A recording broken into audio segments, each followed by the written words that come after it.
Okay, good afternoon. It is Friday, 18th of December. This is an important and brief update for all parents, carers, students, families across the Sir William Stanley School family. I sent out information yesterday with regards to January and start of term arrangements. What has been happening in the last 24 hours, as often does in this current situation, is things are moving very, very quickly, things outside of our control, and things which are sort of forcing us to make some changes. So since yesterday, since Thursday, the 17th, and my video message to people, there have been some changes. So I'm just going to share my screen with you now and just take you through as simply as I can what those changes are. We need to make some changes to the start of term because of the implementation of rapid mass testing across the UK. Okay, so I've just shaped up the first week slightly differently. I'll talk you through the reasons for that, and then there are just some next steps to consider as we move through the Christmas period and into the start of the spring term.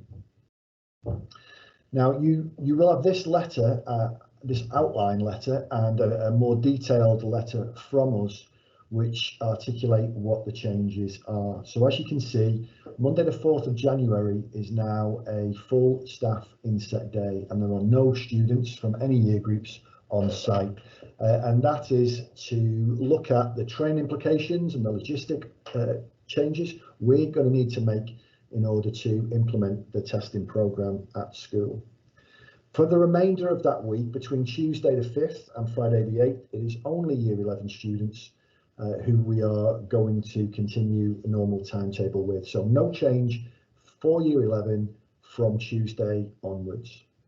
The only other students we are expecting on site will be the small number of vulnerable children and the critical worker children who accessed some provision during the very first lockdown. And we're going to send forms out to parent emails so that we can just get a sense of whether those children are taking up places.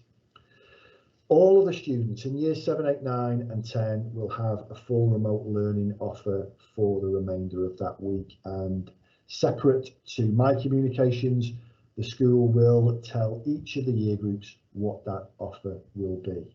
Okay, and we aim to do that at the latest on Monday the 4th of January. Now from the 11th of January, all children will return to school as normal. What will be in place then, although we will phase the start of that week again for the reasons of testing and changes to the school building.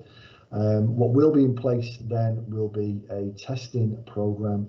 By then, all children and all parents will have very clear and full guidance regarding what those arrangements will be. Now, testing for students will not be mandatory, but as you'll see from the other information that we will send out, it will be an alternative to self-isolation should you become a close contact of somebody who has contracted coronavirus. So that's the changes to the start of term. Hopefully they are clear. They're reinforced in the more detailed letter that you'll receive as well. In terms of more information, it will follow this line of information for me. So we have a key meeting on Monday with Cheshire East and secondary head teachers across Cheshire East. That's followed then on Tuesday by 2 key meetings. Now we're part of a multi-academy trust, the Learning Alliance, which includes Congleton High School, Knutsford High School and the Oaks. And we will meet as heads to consider what our group response will be. And then later in that morning, I will meet with the senior team here and we will just refine any changes before we send out any final communications to our staff and to our community. The other information on there, critical worker and vulnerable children, there's a deadline, as you'll see on the letter, for a form to be returned by the 23rd. And then the other side of the Christmas break, we will send out information on testing, what that means, what it looks like for children, for families, and consent forms, because we will need them. for January as well. So there'll be more information flowing at the start of next week to give you further clarity. As usual, if you should you have any questions separate to this communication and the letters that accompany it, please use the Key Stage 3 or Key Stage 4 email address. Other than that, I think we'll turn the message up there. Continue to stay safe, and I'll speak to you again next week. Thank you very much.